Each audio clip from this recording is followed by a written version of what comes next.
Tula, tula, mama, tula, tula, mama, tula, tula, mama, tula. Listen to the mic! Ta-ta, Santa.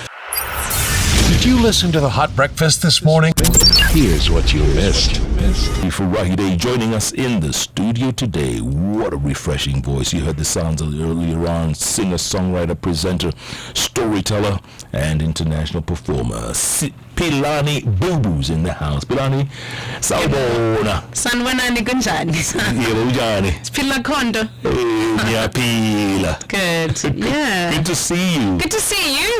Welcome back. I feel like I'm waking up. Your voice is just so like soothing. I'm like, yeah, that's what I want to wake up to every morning. That was really how you doing? I'm so well, actually. You have taken music to a whole different level. I mean, when it comes to South African music of late, it's all amapiano, let's face it. You know, it's all amapiano that other people are hearing because that's what's popular. However, there is such a bubbling jazz scene, a soul scene. There's this, bubbling other scenes in South Africa, and I guess, you have to try a little harder to find it. Or we have to make sure that we come to these spaces and share our work, like I'm doing. Absolutely. Yeah. How would you describe your music, Pilani? I like to call it jazzy folk soul. It's like a fusion of jazz, of soul, but it does have quite a bit of kind of folk notations to it, whether it be kind of indigenous folk sort of inspirations or sort of traditional folk song inspirations or indie folk inspiration. Yeah. But yeah, it definitely has a fusion of jazz, folk and soul. Yeah. And someone was describing it as, you throw in a bit of clicking here and there. That is a language, not a genre. And it's a rhythmic language, of which of course one might want to put into sort of the indigenous space or, so I do sing in Xhosa, which is my language, and Xhosa does have a few letterages and words that click, and sometimes in rhythm to the music. Now, now that you've said that, a lot of people want to hear a bit of that. Oh my goodness. I think that the most popular song that also lives in my Folklore Chapter 1 project is my interpretation of the Click song, which is Kongo Twane, the song about the dung beetle. Everyone keeps making me sing on a Friday morning. Should we give it a try? Yes, please.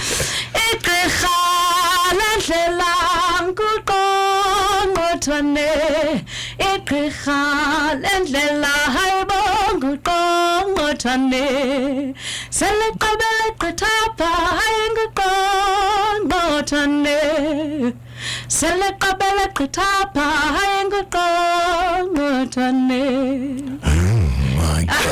Is that the harmony coming in? Yes. Prompting the harmony. Well done. Very nice. Yeah. Beautiful voice. Thank you. Where did you grow up? I was born in a town which was the capital city of a homeland during apartheid called Transkei. And the town is called Umtata. And I grew up, I was sort of there till I was about 11 years old, and then I moved to Johannesburg. I went to boarding school there post-apartheid. And so a lot of my formative years were around sort of the areas of my people. As you know, the Group Areas Act and apartheid kind of sectioned us all into our tribes. Yeah. And so I was in a space with Xhosa people, raised by Xhosa leadership in that space, but also was raised, with our music and our sounds and kind of culturalized in a space that was very much, my culture. And thereafter, I kind of shifted into Greater South Africa at 12 and have been in sort of Johannesburg and my parents in Pretoria since then for the last 25 years. Now I'm sounding old. And but I've definitely been in the Highveld now a lot longer than I was in the Transkei. But, we ever so often go back because, that's ancestral land. So how did you venture into TV? Because you do everything. I mean, you are just a Jill of all trades. So about 10 years ago, when I decided to pursue my solo music career, I also decided to pursue other kind of secondary passions. So music is my first love, but I also love designing brands, telling stories and sort of communication, and also interior design. And so what happened was that at the same time I recorded my first EP, I sort of went to interior design school. Also went to musical theater school. I was trying to catch up with myself. And I decided that would be the thing that I would do to kind of support my first love as well. And so instead of doing it project because when you do a lot of residential projects in interior design, it takes a lot of your effort, designing people's homes and designing spaces. So I wanted to kind of do more content and to, empower people with design tools that can change their lives. And so it's an interior design TV show, so it's very specific to kind of a passion of mine. But I did also do, a magazine show here and there. So I don't know, the personality lends itself to it, but I generally pursue whatever I'm passionate about, and I really am passionate about speaking about design, indeed. Nice. What brings you to Kenya this time around? So, I have a love relationship, not a love-hate relationship. Everybody says there's a love-hate relationship. I have a love relationship with Kenya. I think since I came here for the second time in 2016, I've been deeply sort of immersing myself in the music scene and kind of almost like connecting with musicians in this space. And right now it feels like a full circle moment. Post-pandemic, it feels like it's time to like share our work, restore what we have been kept sort of brewing. So during lockdown, I received a track from some friends. His name is Afronautic. We wrote a song. It's called As We Lay. And so we kind of released it last year. And today we're releasing a second version of that goes onto the project. And the producer of that project is also Kenyan. His name is Sachangi. So what brings me to Kenya is a project that's part South African, part Kenyan that we've written through lockdown. It's called The Lockdown Love Story. And in all of that, it's kind of saying, post this sort of pandemic and us being free, let's like be in the same space together. Let's make this project tangible and let's release it here first. So this is me honoring my relationships, my long-standing relationship with Kenya. One of the things I discovered about Kenya when I first came here, when I listened to the radio, is the love for R&B. I'd be like, oh my God, they're throwing back Mariah Carey. What's happening? And then I realized also there's a young set of artists here who also lean into that genre, beautiful voices. And also there are people still fusing indigenous sounds with modern sounds like Macadam and Papillion. And yeah, so I've come to see and experience the diversity of artists here, and what drives you, Pilanis? You're so full of energy. Coffee? No, I'm joking. What drives me?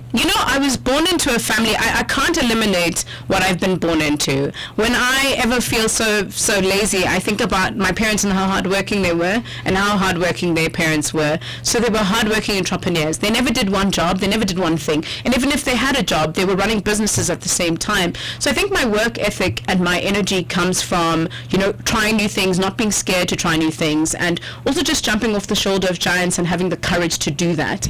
The second part is that I am aware of my being in this life, and I feel that there's no point in living if you're not going to live impactfully or to change someone's life or to shift something within yourself that might help someone else. So what drives me is to be able to use myself as a vessel and a channel for change, to use myself as a vessel to heal others, and to use like the gifts that I so feel within myself and that I experience, and to explore those as far as I can, because I know that I have not even reached how far I could go with my talent and my words and my work and my mind space, my heart space, and my voice. And so it's that exploration and the infinite sense of creativity that drives me. I just want to dive into that pool as far as I can. Keep diving. Keep diving. Look, the COVID-19 pandemic. Yes. South Africa was one of the hardest hit countries on the continent, right? Was it difficult working in that lockdown, in that space? Yeah.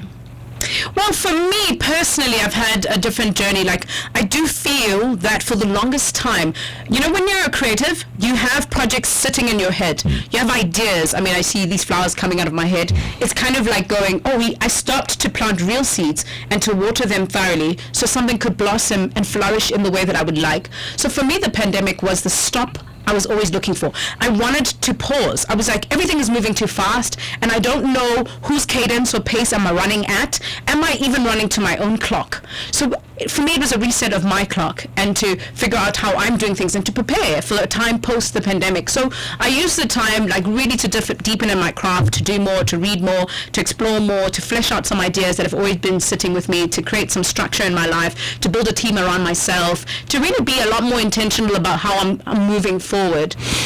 Upondo Lwam is another one of your tracks. Yes. What does it mean? Upondo lwam olasalemtin, upondo lwam olasalemtin. It's a chant, and it's literally all of that phrasing to say that my horn that lived in a tree back in the days when my Chief Faku of my family, of my tribe, sent his men to call the missionaries to teach the people Christianity down in Bondoland, he sent them with upondo lendlovu, like the horn of an elephant. And then the thing is about horns is that they signify as of leadership, they signify as of identity, but they also sacred things that where you keep medicines and herbs. And when something is hung high on a tree, it means that it is precious, so that any wild animals that come past won't find it, and that it's also hidden from people. So this is where we used to hang our things when we didn't have like chests and safes. So like the tree was the safe. And when someone appraises you and says that you're of good stock, or you of good, pedigree, or you've been raised well, or you have great talent, they would say that wakiwe, pezulimtin, you've been taken from high up in the tree.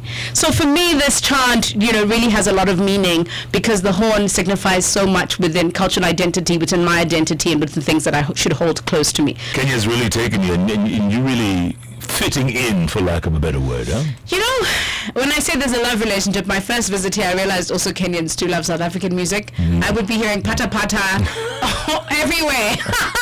I was like, oh my God, this is so cute, you know what I mean? And so there's, and I think Kenyans, like South Africans, are very welcoming. We're known as like friendly countries, and so I don't feel scared to share of my music here in a way. Do you know what I mean? Quite often when you arrive in a space, anything that is novel obviously will take a place of interest. But here you understand our music, its history.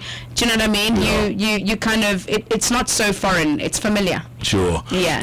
Growing up, when we grew up in the time of Steve Biko and that whole movement, I write what I like. I write what I like, absolutely.